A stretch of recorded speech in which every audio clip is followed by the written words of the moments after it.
तिरुपरंगुंड्रम विजय, तिरुमंगलम विजय, उसलमपट्टी विजय।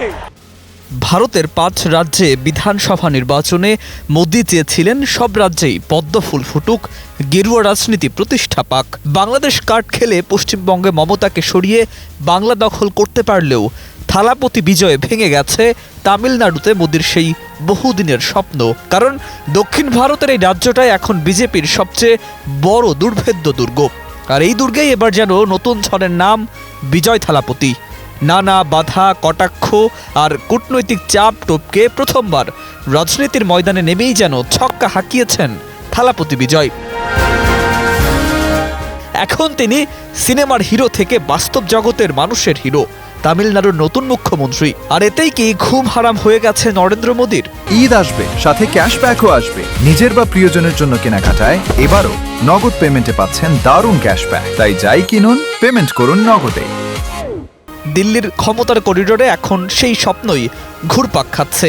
মোদি 3.0 সরকারে কি বড়সড় ঝড় আসছে? মন্ত্রিসভায় কি শুরু হতে যাচ্ছে ভয়ঙ্কর কাটাছেঁড়া? আগামী 21 মে প্রধানমন্ত্রী নরেন্দ্র মোদীর সভাপতিত্বে বসছে কেন্দ্রীয় মন্ত্রিসভার গুরুত্বপূর্ণ বৈঠক।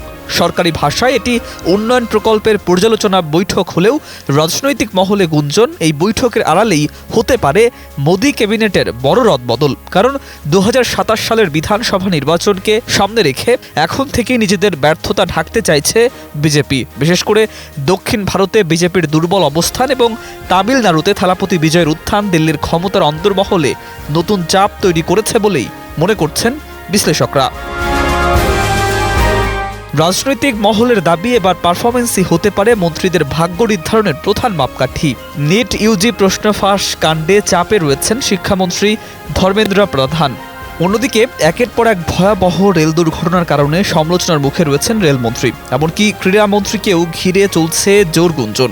দিল্লিতে কানাঘুষা মোদি এবার নো কম্প্রোমাইজ মুডে রয়েছেন। ফলে একাধিক মন্ত্রীর চেয়ার কাঁপছে বলেই ধারণা রাজনৈতিক পর্যবেক্ষকদের। তবে শুধু বাদ পড়াই নয়, কিছু নেতার ভাগ্যও খুলতে পারে এই বৈঠকের পর। সূত্রের খবর, শিবরাজ সিং, ভূপেন্দ্র যাদবের মতো নেতাদের আরও বড় দায়িত্ব দেয়া হতে পারে। বিশেষ করে উত্তরপ্রদেশ, বিহার এবং দক্ষিণ ভারতকে সামনে রেখে নতুন রাজনৈতিক সমীকরণ সাজাতে চাইছে বিজেপি। কারণ মোদি জানেন, দক্ষিণ ভারত জয় ছাড়া দিল্লির ক্ষমতার ভবিষ্যৎ আরও কঠিন হয়ে উঠতে পারে। আগামী 26 মে কেন্দ্রে বিজেপি সরকারের 12 বছর পূর্ণ হচ্ছে। আবার 9 জন পূর্ণ হবে মোদির তৃতীয় মেয়াদের 2 বছর। এই সময়ই হঠাৎ মন্ত্রিসভার রদবদলের জল্পনা যেন আরও বড় রাজনৈতিক বার্তা দিচ্ছে।